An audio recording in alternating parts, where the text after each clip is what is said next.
Hi, it's Monday, August 10th, and we're here at the fairgrounds. So we're dropping off our entries for the Middletown Grange Fair. We're entering our this big Whopper tomato in the heaviest tomato category. This weighs 2 pounds, 3.2 ounces. We're also entering some Jilby little pumpkins in the miniature pumpkin category. You need to submit 3 of those. And some red pear-shaped tomatoes. These are chocolate pears, and you need to submit 10 of these. Good morning, it's Sunday, August 16th, and we're in the garden. Here we are. You may notice my sound might sound better because now I'm such an influencer. I have a silly little mic. All right, and we're here harvesting onions, so that's a winner. Here, why don't we just... There's a bunch of winners here. Yeah, we'll just place them aside there. These are ready when the tops start to yellow. Holy, these look like onions. Wow. Whoops, clonk. Look at this one. That's a big one. It is not even 9 o'clock in the morning and we're already on the popsicle course for the day because it's no rules summertime. Happy. So, Declan, can you help me count how many onions we got? Okay, 1, 2, 3, 4, 5, 6, All right. 7, 8, 9, 10, This is a cutie. 11, 12, 13, 14. And so it's 14 onions. Great. In all. Nice. So we, you have to cure these by letting them dry out in a protected space. And then they'll be ready to like store in a cabinet or how you store onions that you get in the grocery store. But if you try to store these like in a cabinet or a basket, they will rot because they have to go through some kind of curing process. Wow, I'm just totally impressed. Actually, 15 and 16, 17. Yeah, you got all of them? There's one last one. I think this is the last one. All right, 1, 2. I think that's all of them. 3, 4, 5. Whoa, 6, 7, 8, 9, 10, 11, 12, 13, 14, 15, 16. You know where the bug spray is? 17. It's in the house. Okay, I'll ask that. All right, 17 onions. Most of them are pretty good size. They're yellow, sweet onions. And I got the onion starts from our local garden center, the Fairless Hills Garden Center. And they've been great. This honeyberry really took off. Probably gonna have to trim that back a little to encourage lateral growth. The other 2 are not really the same vigor, but that's all right. We'll give them a break. It's just their first year. The bush cherry, all the birds ate the cherries, which I guess maybe that's why we never see them. Because the birds just get to them before we do. This is like the same story as it was last year. This needs to get weeded and someday I swear I'll do it. This is a new, planted this year, blueberry. Here's another new blueberry. There's one from last year in there. I really like this is called borage, which I want to keep. And this is the variegated coxcomb, which I want to keep. So the blueberry is just going to suffer a little bit. There's a blueberry in there and another blueberry here, and more of the variegated coxcomb came up, which is always pleasant when that reseeds. This is Jilby little pumpkins, and as the results from the fair came in, we placed first for the miniature pumpkin category, and that was a field of 3 entries. I submitted a tomato that was 2 pounds, 3 ounces, and that unfortunately was not the heaviest tomato that was entered. The heaviest one was 2.7 pounds, so I guess that's like 2 pounds, 8 or 9 ounces. And the other submission we made was the pear-shaped red tomatoes, first prize again this year. Again, we were the only people in that category, so that's a really easy way to rack up blue ribbons. Mom, No, I can't hold your popsicle right now. Something that I noticed yesterday when I was gardening, not on this plant, but this plant has it too, is we have some squash vine borer damage happening. So down here, this blasted squash vine borer flies over, lays its eggs on the stem, and the larvae travel up, and this like gummy stuff at the bottom is actually, it's called frass. It's caterpillar poop. So that's our saga every year with squash type things. Let's see how this one's doing. Yep. This one has that type of damage too. So today we're going to do a little surgery on some of these plants and also inject them with a bacteria that pretty much only impacts squash vine borers. It's called BT. I'll spell it at the bottom. No one ever says its full name.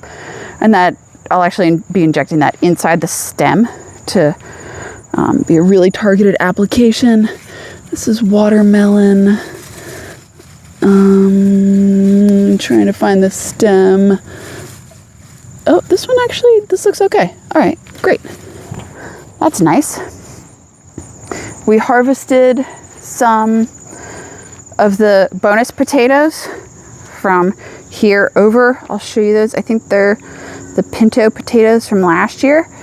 These are the peanuts. Actually, I take it all back. They're looking good. And they've actually started to send down what are called pegs. So this is a peg, and that's what underground will now form the peanuts. So here's one, there's a couple in here. Let me see. Oh my gosh, is this one? Nope, that's a rock. Well, I'll try to be patient and not dig up around the bottom of the plant. Hopefully we do get a peanut or two. And in the intervening space, I know I said I was going to plant, there's a whole list I was going to plant. None of them were melons, but here we go. We planted melons. These are dino melons. That is a melonade melon, which is like a tiny little cantaloupe that's a little bit sour, and then that's Minnesota midget melon. And the rest of the stuff in here is peanuts. And I did get some kale seeds out to plant those because we keep forgetting them. One thing that was happening yesterday, I was doing some weeding around the bed on the patio. This is a blue Hubbard squash. I'm very excited for it. It's huge. It's going to get bigger and it's going to get bluer. This is put that in the fair. Oh, the fair's over. I want to see how this grows rather than submit it to the fair. But this blue Hubbard squash is a trap crop for that terrible squash vine borer. And as I was just minding my own business around here yesterday, I noticed a squash vine borer fly in, land on the stem somewhere. I don't remember where. So I swatted it away and got very upset because I kind of forgot about squash vine borers and how horrendous they are. So the stem for that squash starts here and goes all the way around that side of the bed, and then starts here and goes all the way on that side. Got another squash forming, a couple others, but we have problems in paradise. Major vine borer damage here. So this, you can see this little hole here, which I've just obscured, sorry. This little hole's likely where the vine borer came and laid its eggs. Yeah, so this plant it's vigorous right now, but if we don't do anything about it, it's going to die. There's two strategies. One is you cut the stem lateral and go fishing in there and find the borer caterpillar and remove it. The other strategy is to do that BT injection. After you do that surgery routine, you mound dirt up around the injury because this kind of squash will actually send down support roots. I'm trying to see if it has done that anywhere. Yeah, I can't lift this because it has sent support roots all along. Actually, that's probably why this is so vigorous, because even though like where the seedling was planted looks pretty cruddy, it still is getting support from the other roots it has put down. So the BT I have inside is a couple years old. We'll hope that the garden center has some in stock later today when we go check that out. And yeah, unfortunately, we're going to do the surgery and the BT routine because I really don't want to lose those. Our volunteer sunflowers heads are, they've gone to seed, which is great during the day. Lots of finches and sparrows and small birds stop by and enjoy a few seeds. I know it looks ratty, but I like having the birds stop by. No. I don't know where it is. You got to find it though. Oh no. Oh no. Oh no. So this is all the volunteer peppermint balsam. These are more sunflowers that need to be staked. Oh, careful where you're walking in there, bud. Good. Yeah, you're gonna have to find that. He had a sewing pin out here he was using to dissect seed pods. And the caveat was you can do that, but you just have to keep track of the pin. You found it? Yep. Great. All right. Crisis averted. There's a cucumber somewhere in here. Oh, here we go. Another one. This, I think, is that Corinto cucumber, the parthenocarpic one that doesn't need. No. Do I try to keep pulling this or come back with the scissors? Let's try to pull it. Got it. Okay. Great. A nice cucumber, even though it was growing on the ground. We'll take it. There's a volunteer tomato in here. I think in this spot, last year I grew Cherokee purple tomatoes, so that's a reseed of that. And sorry, we're really on a walk today. I'm gonna just show off the harvest a little bit. Yeah, the patio's a mess. Who cares? This is the potato harvest from that half row. Some of these look like real potatoes. So they're just a product of me not getting all the potatoes out of the ground last year. And the plants sprouting anew.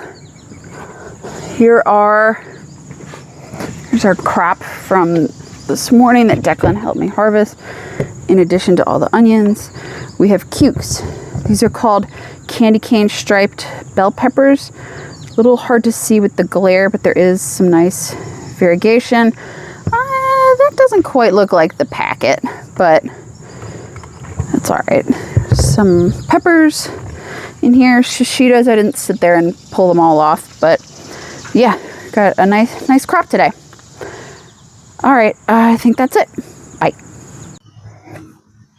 Good morning. We're here. It's about a week later, and we're going to do that surgery I was talking about on the squash vine, and then we'll add some BT solution. So this is the solution. It's in a ready-to-use format, so we don't have to dilute it or anything. And I'll be injecting that into the plant.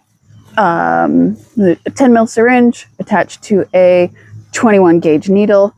Working in a lab is useful because it gets you access to cool supplies like that. All right, as I try not to step on these vines. So when you're doing this, you want to be going along the direction of the stem so you're not severing too many vessels. Wow, this is totally destroyed. So we're looking for a gross caterpillar somewhere in here.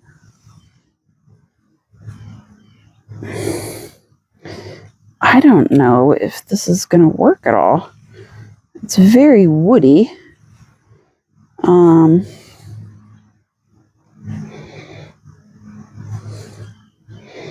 Yeah, I don't think we're going to be able to cut this apart. Well, this one at least. We can try for this one. It's a little bit younger, looks like. All right. Peel it open. Try to peel it open without doing a huge amount of damage. No caterpillar yet. Keep cutting.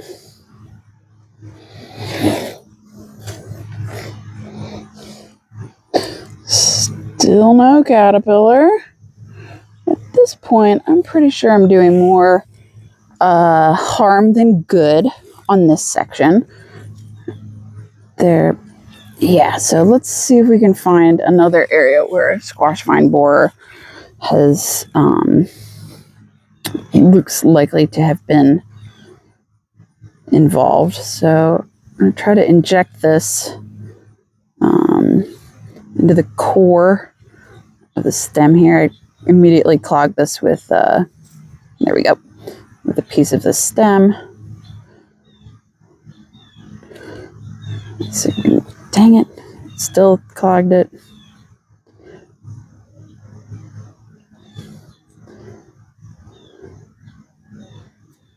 There we go. There. We'll go. Yeah, I don't think this is going to be a useful thing to do. Going this direction in the plant. No, it's not even working. All right, let's find a different area. Okay, we moved a little further up the stem, and we're going to try this area. So, slicing along. Ooh, mosquito.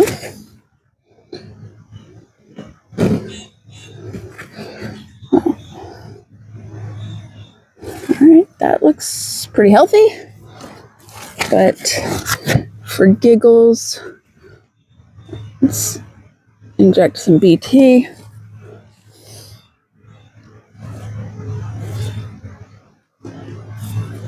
Go. Again, this bacteria only infects the caterpillar phase of the squash vine borer. And let's try another area. So I cut here based on, I thought there was going to be some, I thought this was caterpillar based damage, but I guess not. In my hunt to actually be able to find one of these blasted caterpillars, we've moved to, I think this is a pumpkin that's growing along the fence. So this area is suspect. This is that the frass and the caterpillar phase. So let's give this a shot.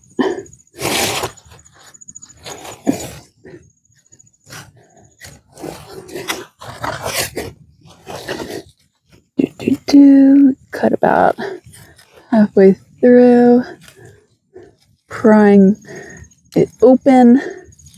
Yikes, that's a lot of damage in there.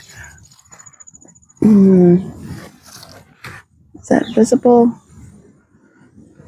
Yeah, so that's all wide open in there. Yeah, it's hollowed out. The caterpillar is not in there anymore. It's probably headed up this way. I don't think, it's unlikely that it's going in the other direction because that stem looks pretty damaged. We'll also investigate this one a little bit. So some frass here. Oh, let's give this a shot.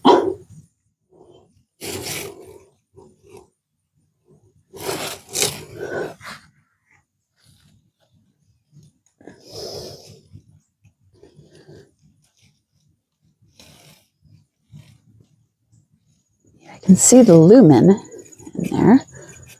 No obvious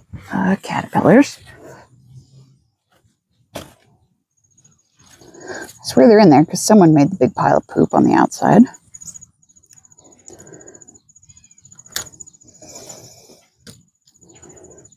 Yuck.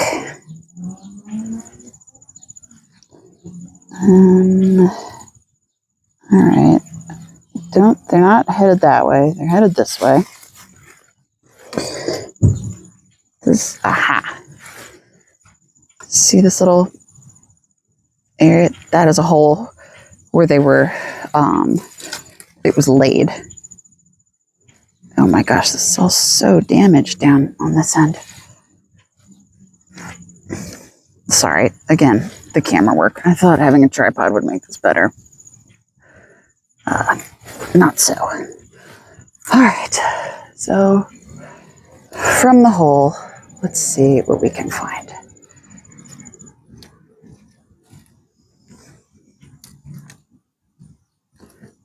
Yep, lots of okay, good. Yep, we got potato bugs in there. So while we're bothering to have this open, I'll get them out. Oh my gosh. Yuck. Wow. A caterpillar really had a field day in here. And cut a little further down. Holy cannoli. All right, I don't know how this plant is alive at this point, because there's so much damage in there. I'm going to just pretty much bathe the area in this BT, in hopes that any squash vine borer larvae that get any bright ideas, they'll be taken care of. Let's try to inject a little in here. Not working. There we go. Yeah, so the hunt for actually being able to show you a squash vine borer larva in situ may have to wait until the end of the season. Look, here's another insertion point. Oh, geez, stepping on everything. What did I do? I just had the blade. Here we go. So let's take a look at this.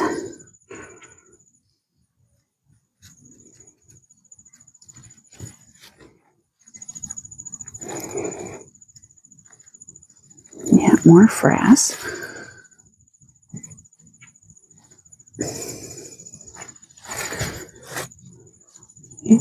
I have no idea where they are at this point. Yeah, so something's in there making all that poop, but they're marching around in such a way that I can't find them. So we'll just add some insurance to the area in the form of a BT solution. Come on. This gets like the bits of stem that go to the leaf are hollow. They're very easy to inject into. But the main stem itself is not hollow. So it's hard. Whoa, that's a mess. Yeah, so sometimes it's hard to inject into those. Yeah, but that's my attempts at showing you what the problem is with these guys. And I mean, if I was smart and had better self-control, next year, maybe a couple years, I would take off from growing squash and things in this family to try to let the squash vine borer population kind of die out around here. I don't know if I have that kind of self-control, though. We'll see. Join us in 2027.